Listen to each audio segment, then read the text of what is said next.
Hey, what is up, everybody? Welcome to back again to the Retro Wrestling Review Series. This is episode 2 of that show. Um, and I am Coco Beware the Birdman. And I know the nickname doesn't make any sense, but just go with it. Um, I'm doing the show solo this week because it didn't really work out doing the show today with James because he had to he was busy doing some things and I didn't bring my laptop into school, so we couldn't do it that way. And I do it off a Hangout.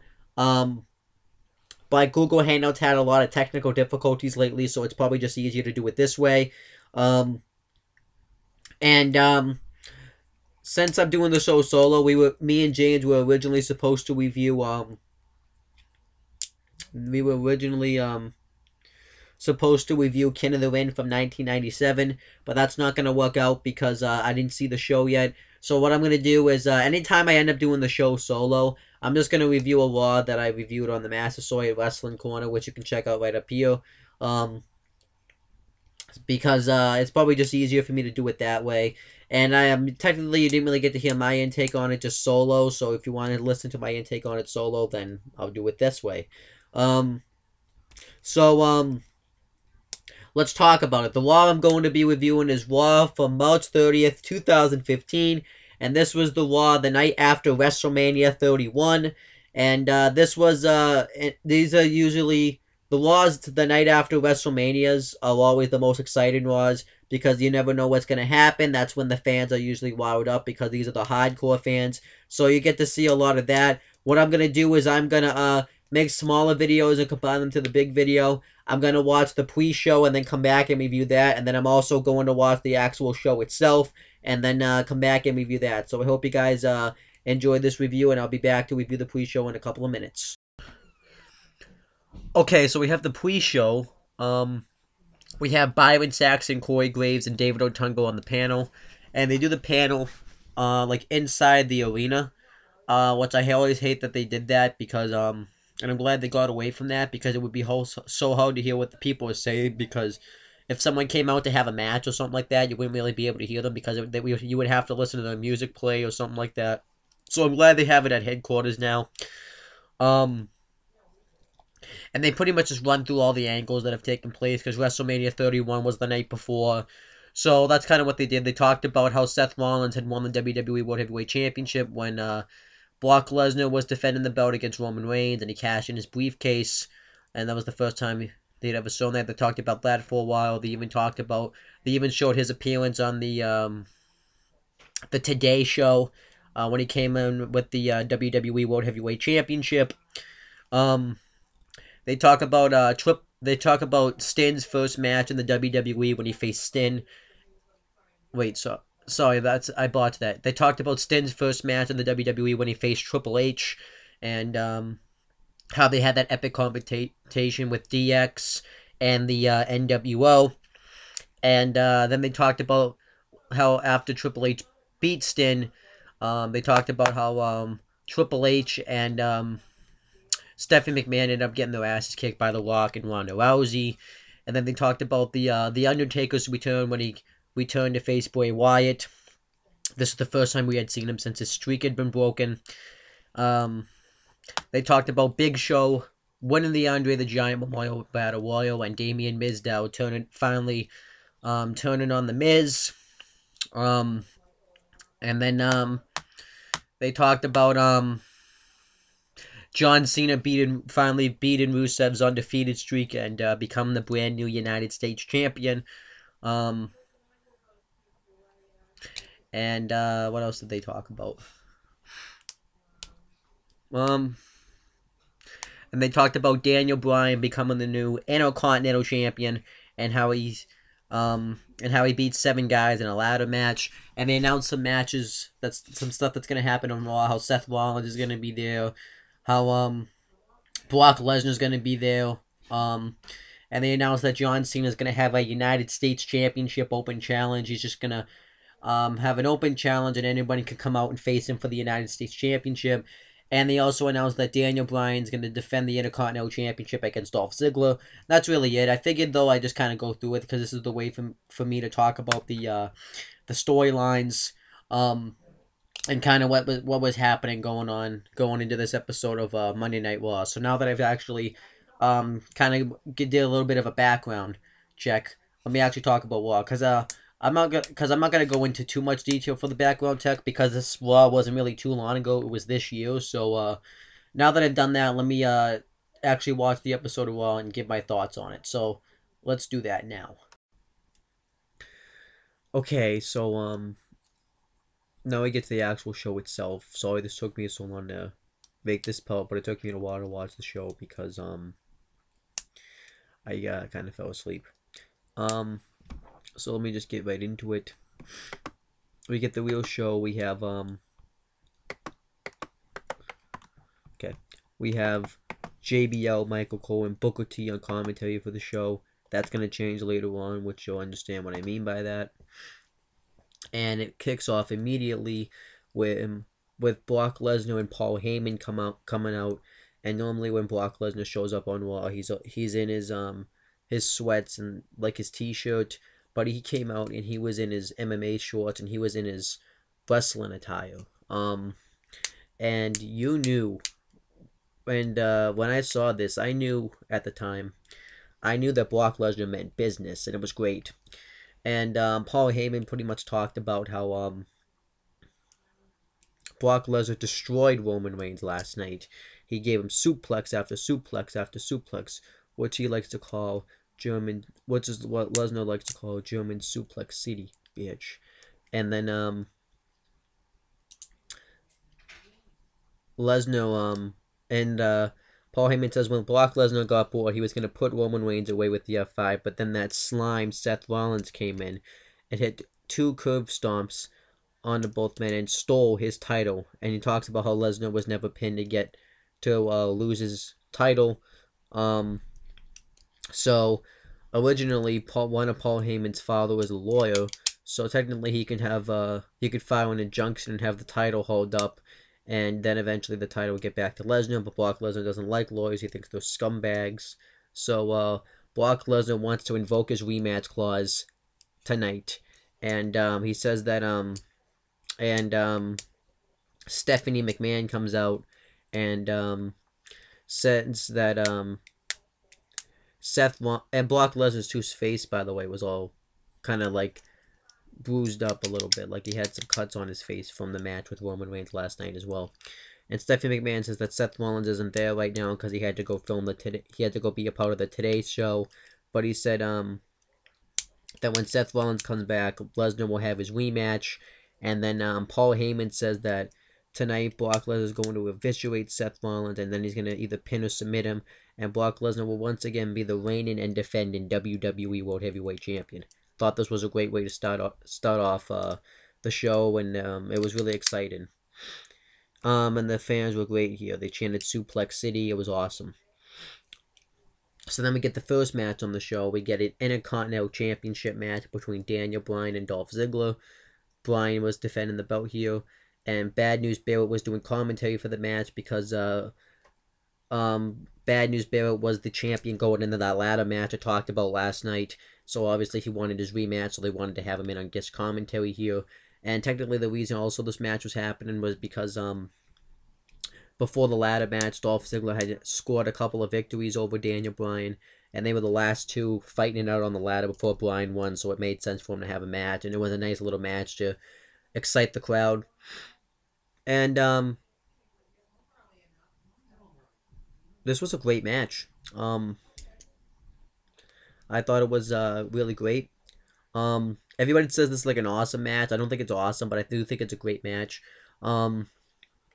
They both start doing a lot of chain wrestling towards each other, and then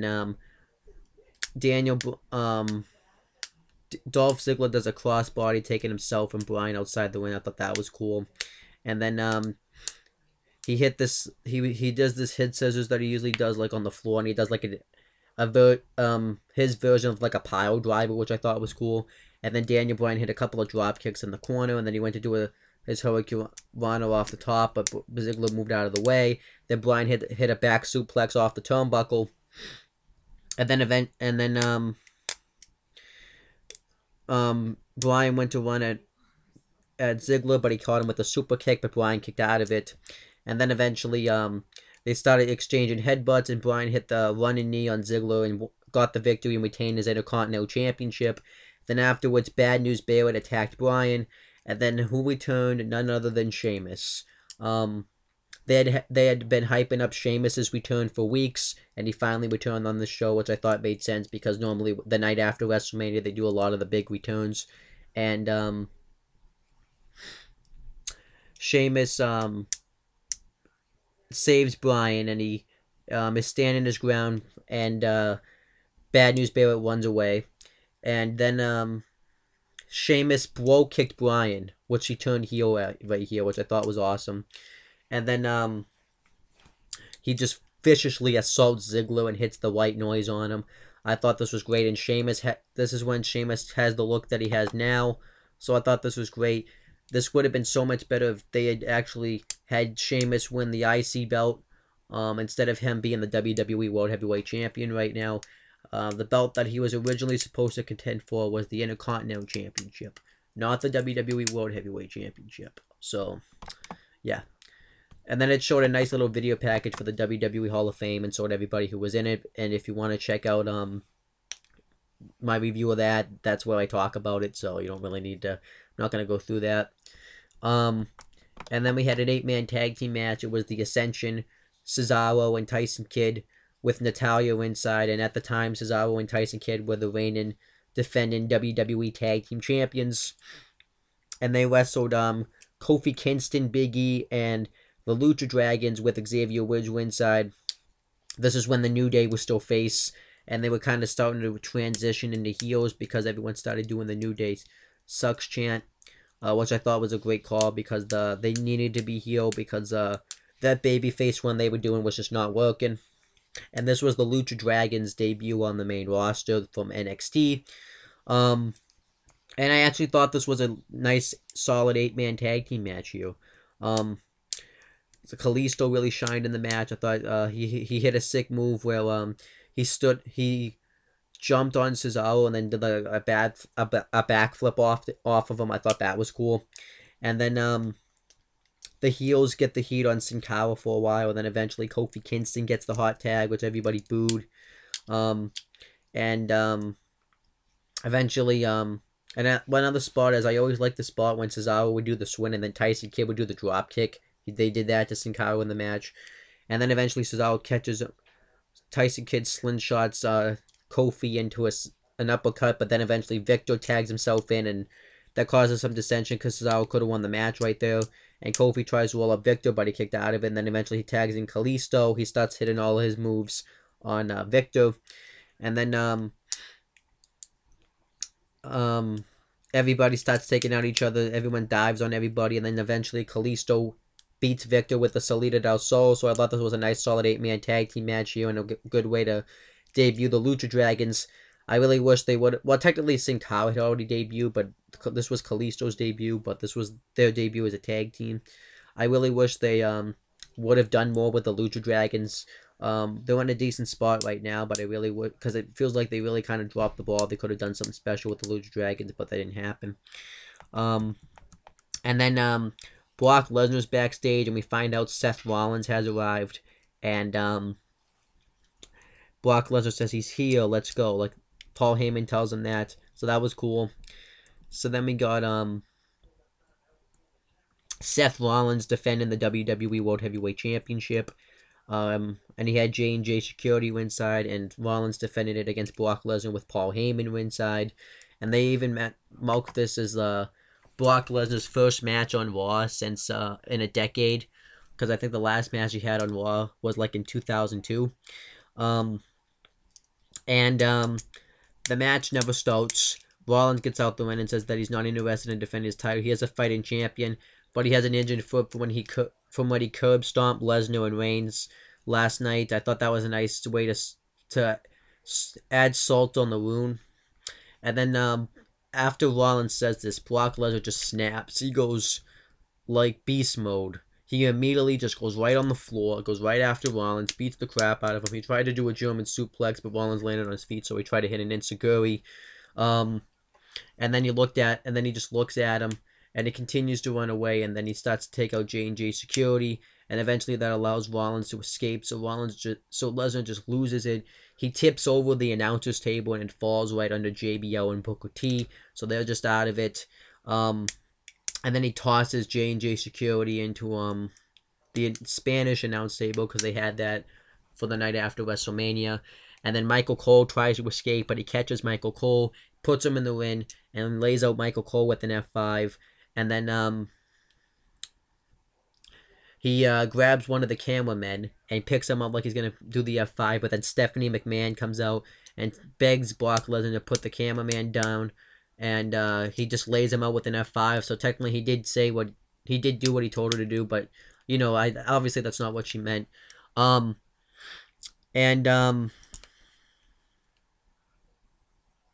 on 1 second. Okay.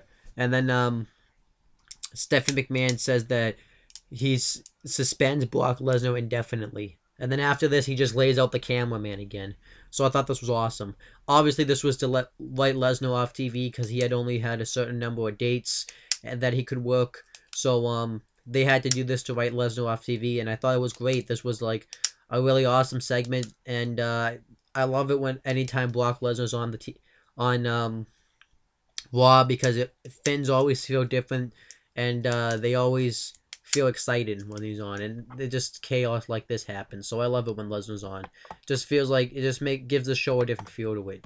So everybody has to be attended to. Michael Cole, Booker T, JBL, and the cameraman. They all stretch it out and stuff like that. So pretty much they're done being on commentary for the night because they got taken out.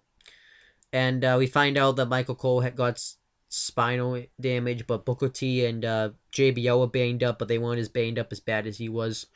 And then Stephanie McMahon gets interviewed and says that she made the right call, and says that she's gonna fine Brock Lesnar money for emotional distress and for the destruction of the announcers table and stuff, which doesn't really, you know, Lesnar wouldn't really care about because he gets paid a lot of money anyways. And then Stephanie McMahon even says that Brock Lesnar can't go back to MMA because he said he's retired from that and he signed a contract to WWE. So Brock Lesnar's my bitch. I thought that was awesome. So then now at this point of the show, Byron Saxton's just doing commentary solo. And I'm gonna get into his commentary work because later on they do something to change it up. And then we got Stardust versus Damien Mizdow. I had already talked about the storyline in the video earlier. And it was just an okay match. It was just kind of there. Damien Mizdow wins with the Skull Crushing finale. Then immediately afterwards, Miz comes out and lays him out with the Skull Crushing finale because they were still intensifying that feud since Damien Mizdow had turned on him. And they were probably setting up a match in the future. I was fine with that. And then we got Curtis Axel versus Neville. Curtis Axel cuts a promo first talking about how everybody was jealous because this is when he was doing the Axel Mania stuff that he can't do anymore because technically the superstar that he was ripping off doesn't exist anymore. I don't know. And he says everybody was jealous of Axel Mania because last night in the Andre the Giant Memorial Battle Royal, it took a ton of guys just to eliminate me. And he says that now he's going to start off the road to Axel Rules because Extreme Rules is the next pay-per-view following WrestleMania. So that's what the catch was there. But then he has the match with Neville. This was Neville's main roster debut. I was happy to see Neville come up on the main roster at the time. They've really dropped the ball with him now, but man, I was so excited at the time, and they just dropped the ball bad with Neville. And Neville squashes him completely. I never understood why he has the cape. I mean, I'm glad they stuck with Neville, though. I heard they originally were going to bring Neville up as like a Mighty Mouse thing. That Vince McMahon and Kevin Dunn were thinking about doing that. Thank God that didn't happen. And then Neville beats him with the Red Arrow, and I thought it was fine. It was a nice way to make Neville look strong in his debut. It just, you know, kind of mad because Neville's kind of just nothing now. They did nothing with Neville. Hopefully they do something with them, but I don't think that's very likely. And then we get John Cena's United States Championship Open Challenge. And John Cena even cuts a little promo talking about how he really wanted to win this title so that way he could defend it tonight. and he talks about he cuts a promo on the crowd, talk about how this is the greatest crowd of all time, and how they music how they musical because um they pretty much was saying John Cena sucks, and everybody had assumed that Rusev was going to accept it since he beat Rusev for the belt, but it ended up being Dean Ambrose. So they have a little chain grapple match to begin with, and when it comes back from commercial, Jerry the Ken Lawler is now sitting in with Byron Saxton on commentary. The reason is because Byron Saxton was absolute crap on commentary. He was not good at all. It was just bad. It's kind of their fault for setting him out there by himself to begin with, because I don't think it's probably easy to do a commentary by yourself, because you don't really have somebody to play off of. But once Lawler came out there, I think he ended up fine because he was able to help him. But yeah, Saxon was just bad in general. He's also not a play-by-play guy, because that's the kind of announcer that he was being. He's really not a play-by-play announcer, so he was just bad. If they were gonna send anyone, they should have just sent Lawler to begin with. But this was a good match. Really solid stuff. Ambrose hits his rebound clothesline. Cena hits all his signature John Cena moves. Those 5 moves of doom, and then Ambrose hits the tornado DDT. Cena gets him in the STF, and Ambrose gets to the ropes, and then Ambrose puts him in the STF, and Cena gets out of it. And then eventually Ambrose hits the elbow on the outside, and then Cena hits the AA when Ambrose is trying to come in the win, but Ambrose kicks out of it. Ambrose hits Dirty D's, but Cena kicks out, and then they start trading blows, and Cena eventually hits another AA and retains the U.S. title, and then afterwards they do a little handshake to pay respect, and I thought this was a really good matchup, and the first of really great matches with this John Cena U.S. Open Challenge. I was really happy John Cena had held this title because he had really brought it up into prestige, and then they just ruined it by having Alberto Del Rio win the belt and do nothing with it and do that whole Max America crap. So I really hope John Cena does come back and holds this belt again and does this stuff, because it really makes the United States Championship really exciting. So then Seth Rollins gets interviewed, and he talks about the carnage with Brock Lesnar, and he says that Brock Lesnar's not a corporate champion because of stuff like that. And then he talks about how he's going to be holding the WWE World Heavyweight Championship for a long, long time. And Randy Orton comes up and says that he has unfinished business because before he even cashed in his contract, he beat him at WrestleMania, which is true, because they have history too from when Rollins took him out, and then when Orton returned and turned face. And Randy Orton even said that he never got his one-on-one rematch from when he lost the belt at WrestleMania 30. So he says that he wants that title. And then Corporate Kane and Big Show come up because they were all part of the Authority. And Rollins challenges Orton to get 2 tag team partners to face him in a 6-man tag. And he says sarcastically that Orton's not going to be able to find any friends. But he says, and you have a ton of friends. But really, that didn't really make any sense because everybody hates Seth Rollins. So, Rollins doesn't have many friends either. Then we get a Divas 6 Diva tag match. AJ Lee, Paige, and Naomi versus Natalya and the Bella Twins. And at the time, Nikki Bella was the reigning defending Divas champion. And this was actually AJ Lee's last match for WWE. Because she ended up retiring a couple of days later. Which was sad. And I think it was a couple of days later than we found out about it. It was this week. It had been this week. And it was kind of sad because, she was the only diva they had really pushed ever. And I thought she did good with her role. I don't think she's the greatest diva of all time, as everybody says. But she was a good diva. And this was a solid Divas match here. They get the heat on for a while when AJ Lee, and then Naomi gets the hot tag and beats Nikki Bella with the rear view. But a fine Divas match, nothing special. And then Randy Orton's backstage, and Ryback says that he likes nothing more than to beat the crap out of the Authority. And he says that he would like to join forces with Randy Orton, and Randy Orton accepts. So now Ryback's going to join forces with Randy Orton. Then we get Goldust versus Rusev. Rusev just simply squashes him.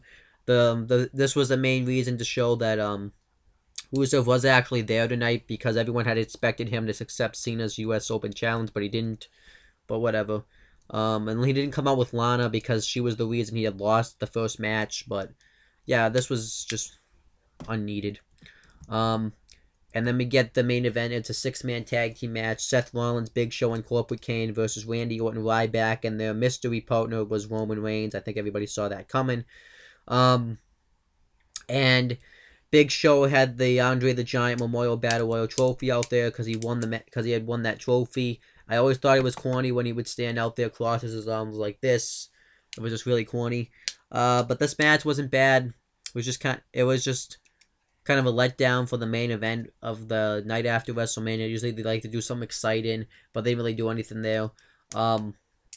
They beat the crap out. The faces get the advantage, and Reigns hits a sick dive on all three guys.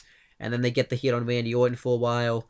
And the crowd, which were great all night. The crowd chanted all night. NXT. There was a lot of NXT chants. They chanted.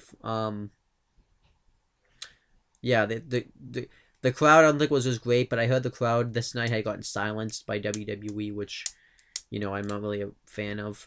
And then